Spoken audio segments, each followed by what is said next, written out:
Trump even came out and said, I'm going to put 100% import tax on all Chinese goods, no matter where they're at. There's nothing more capitalism than a loophole. Trump's the first person that's going to expose a loophole as well. 100%. There's when presidents get sucked off in their office. Well, that's not a crime. Bro, they're going to need Batman here for real. Is that a Bloody Sunday shirt you have on? I smoke so many trees, Smokey the Bear don't like me. It should be illegal for you to wear a Smokey the Bear. Smokey the Bear is trademarked. This is Bloody the Bear. But it looks the same. Doesn't matter. It's bloody, not smoky. AB's on a generational run, though. Shout out Antonio Brown.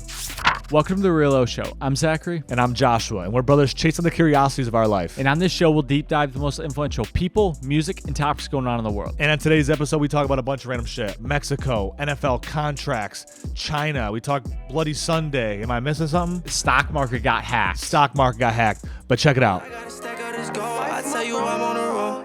About to get all this dough. Me and no fuck niggas know. I swear to God we the ghosts. This ain't the story they told. Man, if you know, then you know. I never had to tell my dogs that we on rough for greatness. They paper getters, they want money more. Every contract that's signed in sports now, it's the highest paid this, the highest paid that. Like it's like not even impressive to be the highest paid player. You're gonna be the highest paid player for like 2 weeks.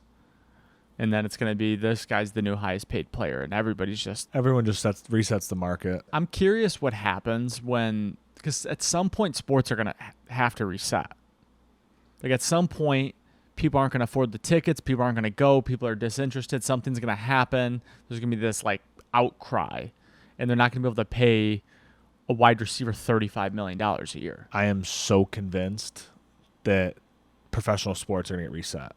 I think it's going to be a hard reset, and I think it's going to mostly hit America because America, like, props everything up on it. Like, European teams, like, they're still, like, that's why, like, Ryan Reynolds went and bought a soccer team because it was astronomically cheaper to go overseas and buy a soccer team than even, like, buy an MLS team. Well, America, for the majority of sports outside of soccer, drives the world of professional sports. They do drive it, so they set the market. They're getting the best talent, which makes sense.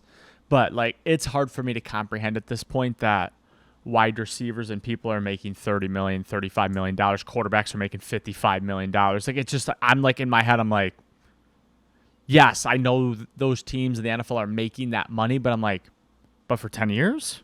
I don't know. No, I think the money is there right now for sure. Like, but whatever, I'm saying 10 years from now. Maybe not, but the TV deals right now are so big that they're just getting their margin of what they're owed.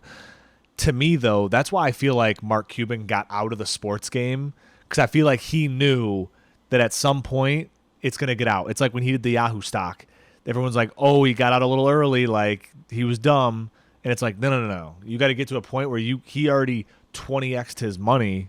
You just got to get out sometimes. And I think that's what he did. Probably more than that, but I want to reset the room here. Did you see what happened with the stock market today?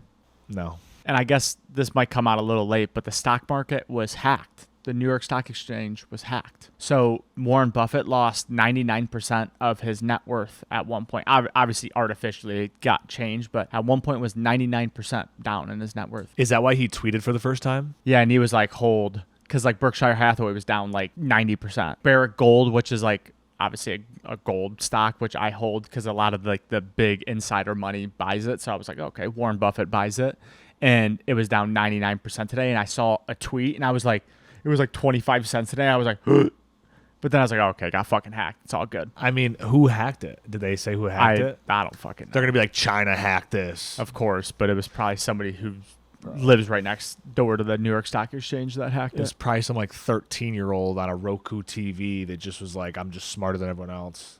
Have you ever seen that? There was like some 13-year-old kid who was like hacking government sites with like a Roku TV. Like he was doing it with a Roku TV and a clicker, and they just like took him, and they're just like, yep, never heard of that kid again. Yeah, because he's working for them. Yeah, no, now. He's working for the internet. Yeah, he's like, this is the in court. They were like, he's just too much of a risk to put him out in the world, which, listen, if you're hacking government websites with a TV remote and a Roku, I would say that you are a very scary human to be around. Imagine what you could do with all the government money and that equipment. Listen, the government they're picking out kids at fucking 3 years old, 4 years old, 5. They know these kids immediately. I wonder how they identify kids to do that. It's all man, characteristics, but it's just like it's tests, bro. There's there's tests that they do at kids, and they're probably there's like, ooh, this one's a little just unnatural, and they go into a little file over here. But also, just because we're obviously riffing, I want to shout out the Nelk Boys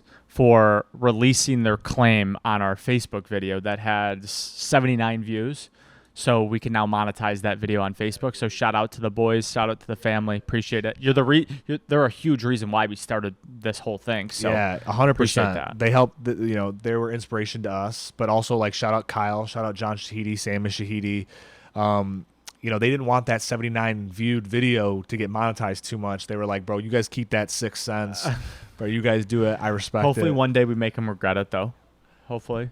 But no, at that point, if they won't regret it, but we'll be boys with them. It's only on that video. It's only on that singular video. Yeah, but people are going to go back. Essentially, if you go viral, people go back to be like, bro, I watched podcast 22. It's kind of like maybe. If you know, you know. I think podcasts are just so interesting because it's just based off titles. And it's like pretty soon it's going to get to the point where it's like it doesn't matter about the title. They're just going to serve you the best the best podcast. That's why like our number one viewed podcast is the Gary Brecka 3-Day Fast one. Mm-hmm. And it's like we get views, we get 20 fucking downloads of that on, Spotify, wherever you get your, podcast from. We'll get 20 downloads a week from that. And that's like an 8-month-old video, podcast. But I think it's because it's popular. So it serves it to them first. They're like, hey, this is their most downloaded episode. It just puts it at the top because it makes sense. Like, they want good content. They're not just going to serve you the bad content. That's why I feel like you get to a point with social media and content that once you make enough good videos, the platforms want you to succeed because it incentivizes the people to stay on the platform. It's 100%. Why Mr. Beast can have a 60 million watched video 48 hours into it because it's serving it to everybody who goes on fucking YouTube. Whether you subscribe to them, whether you've ever watched a video, even if you don't have an interest, they're like, YouTube, this is a great video. You should watch it. Again, these platforms are very smart and they know you better than you know you. But at the end of it, it's a funnel, right? So it's like there's more consumers than creators. So obviously the funnel's going to go down. So it's like even if this video isn't up your alley, but it's viral, sometimes it's like, we'll serve it to you a little bit. There is that. Does that scare you that the algorithm knows you better than you know yourself? No, I mean it's just what it is. I don't think it's a scary thing. It's just a reality that you should face and you should know. Like, I know single-handedly I don't interact with certain videos because I know that I'll see more of them. For example, like Twitter. If there's like this morbid profile where it's like it just has like a bunch of like deaths, like crazy deaths on the internet. And it's like, if I even like look at that, like read the headline, it'll just keep serving me dumb shit like that, right? So I know now when I see that page, I just scroll instantly, so I don't even see it anymore. So like I am subconscious knowing, like I know when I'm programming my phone. Like I'm becoming more subconscious being like, I'm not going to search that. Well, I'm not going to search this. Like I'm very subconscious about that. And it's like, I won't like certain things. I won't comment on certain things. So I'm like, I don't want to be served that in my algorithm. Nor do I want it to be like keep on pushing me down that rabbit hole. Is that a Bloody Sunday shirt you have on? Yeah, dude, this is the Bloody Sunday. Shout out MTV Jesse. I've been repping all the gear.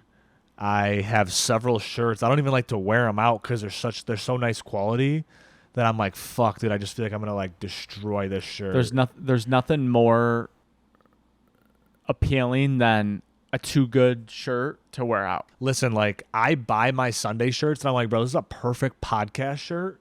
Just probably won't wear it out. Like MTV Jesse, he might be at VCon. And if you don't think that I'm not bringing a Sunday shirt to wear every day at VCon, I literally am. Just so I can go up to MTV Jesse and be like, yo, MTV Jesse. And I'm going to be like, yo, I know you guys fucking see me, bro. I purchased a ton of shit from a bunch of different drops. It should be illegal for you to wear a Smokey the Bear on your shirt. See, listen, Smokey the Bear is trademarked. This is Bloody the Bear. But it looks the same. Doesn't matter. It's Bloody, not Smokey. But it looks the same. And let me just tell you something. Bloody the Bear makes a lot more sense than Smokey the Bear. Can we just agree with that or not? Like MTV Jesse was onto something. Bloody the Bear, way more truthful than Smokey the Bear. I ain't never seen a bear smoke. I've seen a bear rip some shit up. Am I wrong? You are Smokey the Bear. I smoke so many trees. Smokey the Bear don't like me. Yeah, I Lil mean, Wayne. you start so many forest fires. It's unreal. I've never started a forest fire. You don't know that. I'm so aware that I was smoking in Arizona this past week. I like tossed my roach and I was like, oh shit, like I'm in a desert. Like I gotta go make sure that's But out. it has nothing to catch on fire, It though. doesn't matter, bruh. I'm aware. I'm like, nope, better put that out. There's a new president of Mexico. I don't know her name. It's Claudia Sheinbaum. Sheinbaum. She is a Jewish president, which is rather odd in Mexico because Mexico is 80% Catholic. Very, very different. There were several candidates murdered.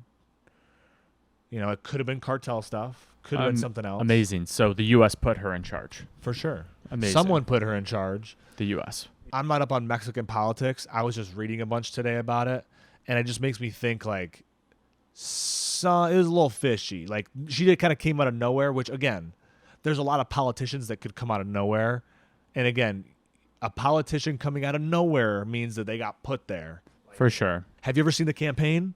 Yeah. Marty Daniels got chosen. Marty Daniels got chosen because they didn't like Cam, whatever Will Ferrell's character is. Mexico's in a very interesting spot right now. So, you know, there's a lot of money flowing into Mexico. So for people that don't know, Mexico is now the #1 importer to the U.S. It has overtaken China. Blows people's mind. But the reason why, it is a little bit of a loophole China is exposing. So there's a NAFTA agreement. It's the North American, Canada, America, Mexico, whatever the fuck that equals out to be, agreement where they don't tax each other essentially on the imports, also known as a tariff, if we want to get really legal here. And the reason this is all happening is China is putting billions and billions and billions of dollars to build manufacturing plants there to essentially bypass the tariffs that we're putting on China, which is like 25% on 250 billion imports. So do the math. A lot of money they're paying in taxes. So essentially they're trying to go around it. Other countries are using it as well. And Trump even came out and said, literally, I'm going to put 100% import tax on all Chinese goods, no matter where they're at. So another incentive that China probably doesn't want Trump in the presidency as well. I mean, I love, there's nothing more capitalism than a loophole. There's nothing more capitalism than that. So I respect the Mexico. And let's be real. Trump's the first person that's going to expose a loophole as well. 100%. But, you know, the one thing I do respect about Trump is he is at least American first, which is a lot better to say than most people because, again, there's nothing more American than fighting someone else's war. That's also nothing more American than that. For sure. So, or starting a war over something we want. You know, that's very American. Well, that's every war, I feel like, though. It's always again. over resources, money, For sure. territory. I have a prediction because I just saw this thing about Trump going to he could technically go to jail for a little bit. It won't be long. It'll be like 60 days or like some shit like that, which is nuts to think about. And all it made me think of is Trump was on an interview like, no, I don't care if they send me to jail. My mind instantly went to Trump's about to pull the Nelson Mandela card and just be like, I went to prison for my country, and he's going to come out and he's going to be more powerful than he ever was. He's going to be more powerful. He's going to have a lot more street cred. He's going to be way more relatable. I think the more that they try to prosecute him, the higher of the chance of him winning is, because it almost goes against what America believes in. I said this to you when it happened, when he was found guilty on all 34 counts. I was like, Joe Biden could win the election today if he pardoned Trump and was like, nah, I want it to be fair. Like, I'm all about democracy. It would wipe away everything because people would be like, oh, shit. Like, he's not this shady person. And, you know, Hunter Biden's, like, gun coke charge that he's in the middle of right now kind of, like, gets washed away even more. And, like, there's a bunch of other things that you can be like, damn, maybe he isn't as shady as everyone makes him out to be. Who are you saying is as shady, Trump or Biden? No, Biden. Like Biden's had has a lot of shady things that are underlying him. And I'm saying that like there's a lot of like fraud stuff. There's like all these things like they're trying to come at him. Like they're obviously prosecuting Trump for a reason. Like no president has ever been prosecuted before. Like there's been presidents get sucked off in their office and nothing Well, that's happened. not a crime. It doesn't matter. There's been a lot of things that have happened. Like you're just on a different level. I mean, Trump's definitely guilty of a lot of shit he's getting prosecuted for. But 100%. so are a lot of other billionaires, millionaires that do the same exact thing. Listen, I agree. So the floodgates get opened up, and it's like, if you're a rich person in New York and you just saw them try to get at Trump for doing something that you do all the time, the first thing I'd be doing is, yeah, I'm going to Miami. I'm going to put all my money in Miami. And then when all the money leaves New York, what happens? Bro, they're going to need Batman here for real. Okay, as we wrap up here, I'm going to ask Joshua 3 questions of a little game. We like to gamify the end, for the people that listen, give some good content out. So, Joshua, I'm going to name an NBA player, and then I want you to give a current or non-current NFL player comp. Do you understand the game? Sure. I don't know how well I'll do, but Amazing. LeBron James. a current player. It could be current or non-current. I would say LeBron James. I'd put that to Tom Brady. Tom Brady. Okay, that's a good one, actually. Lamar Jackson. Lamar Jackson. Well, that's not an NBA player. I was Jeez, gonna what the say, fuck? I want. I was I'm sorry. sorry. You going back and forth. I wanted was you confused. to name I wanted you to name Yeah. an NBA player to be Lamar Jackson. Like that's my goal. I wanted you to give that comp. So now the cat's out of the bag. But anyways, Kyrie Irving. Sorry, man. Lamar Jackson. No, I want you to give a real answer. All right. That's fucking funny. Fuck. Kyrie's kind of a harder one. Yeah, but you're thinking like super skilled player, speed. Antonio Brown. Wow. They both have one championship. They both have had some off the field things. I think Kyrie's a little bit more put together than AB is. 100%. But AB's on a generational run, though. but- Shout out Antonio Brown. AB's on a generational run. And that's just real. Last one. Jason Tatum. Dak Prescott. Actually, I'm going to do one more. Draymond Green. And there's such a right answer to this. See, Draymond's kind of hard because he has 4 championships. So you can't just put him with some like fucking scrub who doesn't have nothing. No. I wouldn't put him with a scrub. I think the player I have, he has 2 championships in the NFL. And is also known as one of the best at his position as well. For a while. But has that little, edgy side, also known as a dirty player. I'm going to do an old player, not in the league anymore. Terrell Suggs. Wow.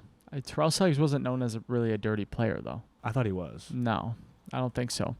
Mine is Ndamukong Suh. I was thinking Ndamukong. Ndamukong Suh. I think he won 2 championships. One of the highest paid D tackles of all time. Incredible player, dominant, but was known to be one of the dirtiest players in the NFL. And I'm not saying Draymond Green's dirty. I'm just, he's in the mix. If you made it this far, drop a like, leave a comment, subscribe, chirp Joshua for his NBA player to NFL comps. And we appreciate all the love. If you're making it this far, shout out Tip, anybody who makes it this far. We love you. And, one day when we have millions and millions of subscribers, you guys will watch this and be like, these guys were onto something. And don't forget, we're about to drop a Tuesday vlog where we go behind the scenes of a Tuesday music video. So in East Harlem. In East Harlem, yeah. So, check dope. it out. Peace. I got a fight for my bros, I gotta stack up this gold. I tell you I'm on the road. About to get all this dough. Me and no fuck niggas know. I swear to God we the ghosts. This ain't the story they told. Man, if you know, then you know. I never had to tell my dogs that we on road for greatness. They paper getters, they want money more than they want fake shit.